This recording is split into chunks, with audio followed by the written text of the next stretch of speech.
Hey guys, good morning. We are continuing our fifth chapter, periodic classification of elements, part second. Part first जो था उसमें periodic table introduction हमने देखा था और सेकंड जो है हिस्ट्री ऑफ पीरियडिक टेबल। तो मॉडर्न पीरियडिक टेबल का इमेज आपको प्रीवियस लेक्चर में देखा था आपने, और पीरियडिक टेबल आपके पास में अवेलेबल होगा आई थिंक। तो periodic table actually modern periodic table तक पहुंचने की जो जर्नी थी उसमें काफ़ी सारे साइंटिस्ट थे, जैसे कि लवासियर हुए, और डोबरेनियर, न्यूलैंड्स, मैंडलीव्स, है ना, डोबरेनियर, न्यूलैंड्स, मैंडलीव्स। ठीक है, तो इनके मेरिट्स एंड डीमेरिट्स के बेस पर ही हमारा न्यू जो मॉडर्न पीरियड टेबल है वो हमारे सामने आया। ठीक है, और आपको ये चीज़ भी पता है, पता होना चाहिए कि यहाँ पर जो देखते हैं ईयर, यानी कि डोबरेनियर का जो टाइम था वो 1789 है। तो 1789 में डोबरेनियर के टाइम पर ओनली जो एलिमेंट प्रेजेंट थे, मतलब कि डिस्कवर हुए थे, वो 33 एलिमेंट्स ही डिस्कवर हुए थे, और 33 एलिमेंट्स को डोबरेनियर ने काफ़ी अच्छे से अरेंज किया था। तो इन ये जितने भी साइंटिस्ट थे, यानी कि हम देखें तो ईयर वाइज एलिमेंट्स की डिस्कवरी भी एक कंटिन्यूसली थी सामने।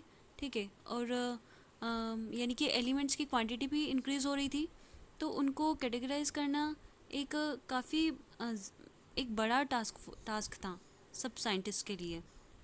और मॉडर्न पीरियड टेबल तो आने में काफ़ी लंबा टाइम ले लिया। यानी कि हम कहें तो मॉडर्न पीरियड टेबल आपको आने में टोटल कितने, कौन से ईयर में आया मॉडर्न पीरियड टेबल? वो 1913 में आपको सामने देखने को मिला, 1913 में।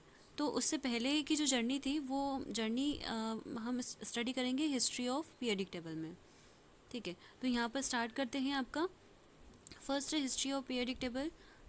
इसमें फर्स्ट है आपका एंटनी लेवासियर जो है, इन्होंने 1789, लेवासियर ओनली 33 एलिमेंट्स को उन्होंने ग्रुप में डिवाइड किया था। तो वो ग्रुप आपका फर्स्ट ग्रुप है gases, second metals, non metals and earth metals. ठीक है, तो ये 4 कैटेगरीज में 33 एलिमेंट्स को डिवाइड किया था एंटनी लेवासियर ने।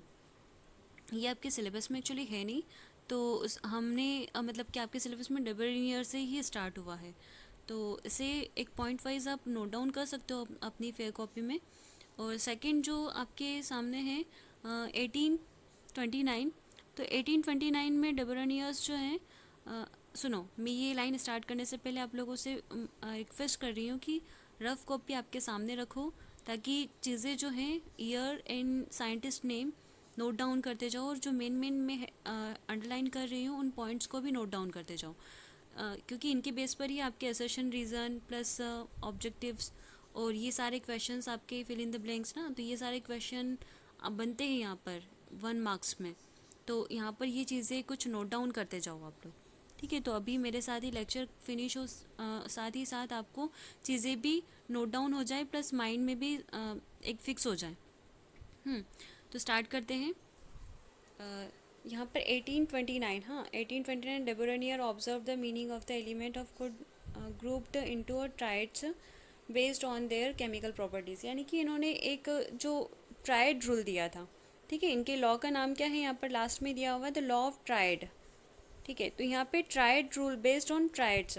ट्राइड्स का मतलब क्या होता है, ट्राई मतलब कि 3 होता है। ठीक है, 3 होता है, यानी कि इन्होंने जो भी प्रॉपर्टी, केमिकल प्रॉपर्टीज़, यानी कि एलिमेंट्स की जो केमिकल प्रॉपर्टीज़ थी, तो 3-3 के ग्रुप में उन्होंने 3-3 के ग्रुप में उन्होंने कैटेगरी वाइज डिवाइड करने की कोशिश की। सपोज़ एक एग्जांपल लो, यहाँ पर ए, बी और सी, है ना, इनका एक ग्रुप बनाया इसने, पी, क्यू, आर। ठीक है, तो इनका एक ग्रुप बना, यानी कि ये जो 2 ग्रुप आपको दिख रहे हैं, इन दोनों ग्रुप में जो भी एलिमेंट ए बी सी के प्लेस पर कोई भी एलिमेंट हो सकता है। तो ये जो 3 ग्रुप है, 3 एलिमेंट्स है, इन तीनों की केमिकल और फिजिकल प्रॉपर्टीज़ सेम है ना। तो ये एक 3 का एक ग्रुप बना है, ऐसे ही ये आपका एक 3 का एक ग्रुप बना, पी क्यू आर, तो ये सेम केमिकल प्रॉपर्टीज़ को शो करेंगे।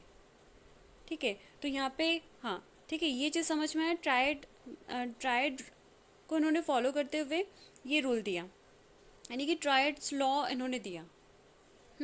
अब यहाँ पर एक और चीज़ आपको नोट करना पड़ेगा, एटॉमिक वेट इन्होंने किसके बेस पर दिया, एटॉमिक वेट को उन्होंने फॉलो किया, यानी कि जितने भी एलिमेंट्स हैं सबसे फर्स्ट इन्होंने क्या किया, एटॉमिक वेट के अकॉर्डिंग उन्हें अरेंज किया, है ना, इंक्रीजिंग ऑर्डर में अरेंज किया।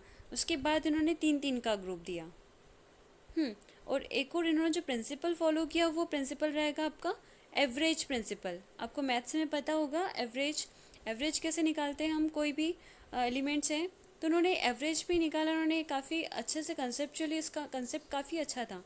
कंसेप्ट ये था कि सपोज़ यहाँ पे एग्जांपल, यहाँ पे मैंने वही पहले वाला रिपीट करते हैं, ए बी सी, ठीक है, एक ग्रुप है। अब इसमें जो ये 3 एलिमेंट है, इन तीनों एलिमेंट को सबसे पहले किस में इन्होंने अरेंज किया, एटॉमिक वेट के अकॉर्डिंग अरेंज किया।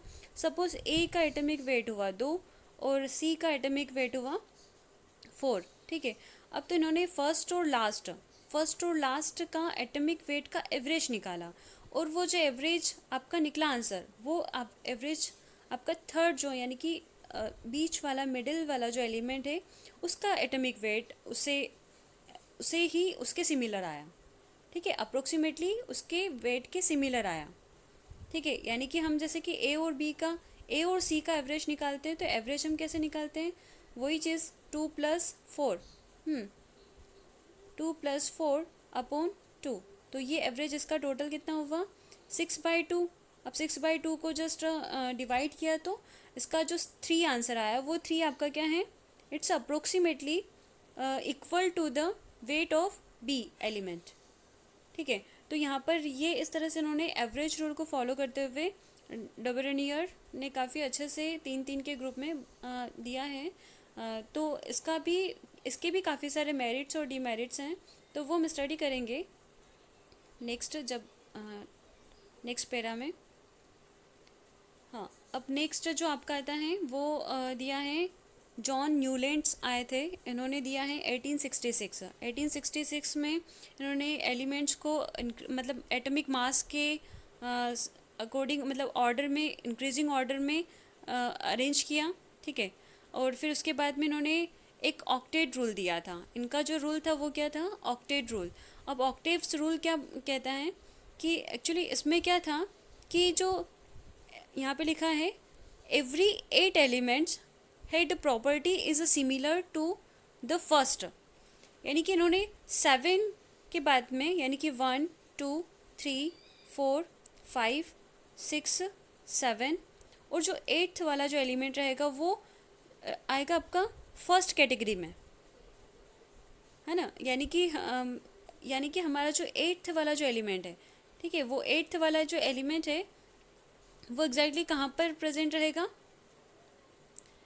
वो कहाँ पर प्रेजेंट रहेगा, वो इसके नीचे प्रेजेंट रहेगा, यानी कि 1 फर्स्ट ग्रुप के नीचे प्रेजेंट रहेगा। तो यहाँ पर जो 8th वाला जो एलिमेंट है वो फर्स्ट कैटेगरी के साथ में, नहीं फर्स्ट ग्रुप के साथ में सिमिलरिटी शो करेगा। क्लियर हुआ, ये चीज़ नीचे और देखेंगे हम अच्छे से। तो अभी आप ये सिर्फ ध्यान रखो कि ऑक्टेव रूल, यानी कि 7 पोजीशन के बाद में जो 8th पोजीशन है वो आपका सेम, मतलब कि प्रॉपर्टीज़, केमिकल प्रॉपर्टी शो करेगा फर्स्ट ग्रुप के साथ में। तो ये ऑक्टेव रूल दिया था न्यूलैंड्स ने। और नेक्स्ट आपका आता है इसमें, मेंडलीव्स आए थे। मेंडलीव्स का जो ईयर था वो 1869 मेंडलीव्स ने पीरियोडिक टेबल अरेंज किया था। और मेंडलीव का जो पीरियोडिक टेबल था वो एटॉमिक मास के बेस पर था।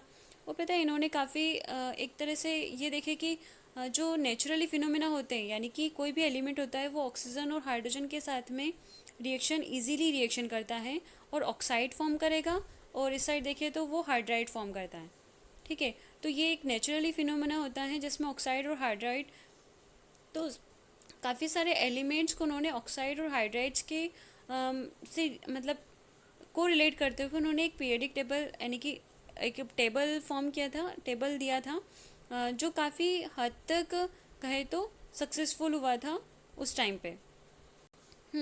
और काफ़ी लॉन्ग टाइम भी सब लोग एग्री हुए थे। और इसके बाद जो पीरियोडिक टेबल आया मोज़ले यानी कि हेनरी मोज़ले 1913।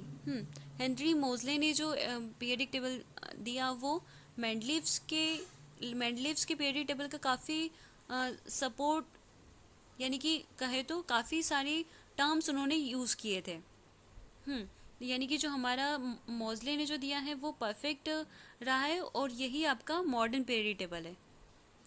ठीक है। अब एक और चीज़ यहाँ पे, सब ये जितने भी हमने पीरियडिक टेबल यानी कि अभी तक देखा है, इनमें एक चीज़ और नोट करना था कि ये जितने भी पीरियडिक टेबल थे वो आपके एटॉमिक मास बेस्ड थे, है ना। एटॉमिक मास मेंडलीव्स का भी रहा है, वो एटॉमिक मास को उन्होंने बेस मतलब कि बेसिस पर उन्होंने पीरियडिक टेबल को रिप्रेजेंट किया था।